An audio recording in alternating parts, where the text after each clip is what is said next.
So I'm in the police recruitment process and I've got my final interview coming up. What sort of questions should I expect? That's a great question asked by Peter, a member of our Blue Light Facebook group dedicated just to police recruitment and career development. Link below. Almost 26,000 members now. Actually, no, it's over 26,000 members.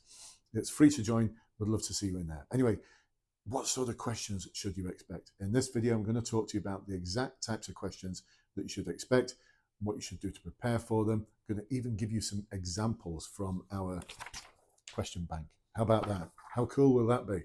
So before I continue though, why should you listen to anything I've got to say? My name's Brendan from Blue Light, and over the past 31 years, I've been coaching and supporting people just like you to succeed in the recruitment process, in police promotion boards, in specialist interviews. We've got thousands of successful clients.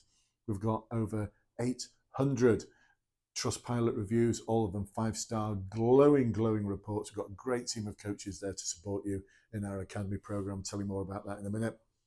And we actually guarantee the result as well. So we know what we're doing. We've got over 250 years worth of management experience, leadership experience, and coaching experience in the police sector. Anyway, let's dive in. You're not here to hear about that, are you? Oh, actually you are. You need to know why you should listen to me. So we've put together a question bank, actually. It's one that we share with our academy members, and it's got just about every type of question, every question that you could get asked. It's like, it's something like 10 pages long. It really is an insane document, an insane resource to have. So first of all, final interview. The questions are going to be different to the questions in the online assessment centre, if indeed you're doing the police recruitment process in England and Wales. Those are just like 5 rear-facing questions. The final interview is very different because you've got different types of questions. Let's give you some examples. First of all, motivation questions, like why do you want to be a police officer? Often this is a question they start with, and they may tell you that this question is not being marked.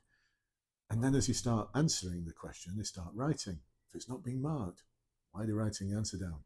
And even if they're not marking it formally, they're marking it informally in their head. They're starting to work out what I think is the most important question any interviewer should be asking themselves, which is, can I see this person working on my team at 4 o'clock in the morning when everything's going pear-shaped? If the answer is yes, they'll find a way to support you and pass you. If the answer is like, oh, not sure, then don't give them excuses to fail you. So motivation questions. And this isn't the world of cliches. You should not be using cliches. Next, impact questions.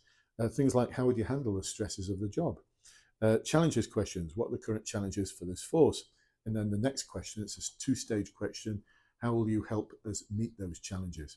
Role questions. What skills and abilities do you think a police officer needs? What skills do you have? Corporate knowledge questions. Oh, we've got a ton of those. Things like, why is diversity in policing important? Why do you think understanding different communities is important? Tell me, who's the chief constable?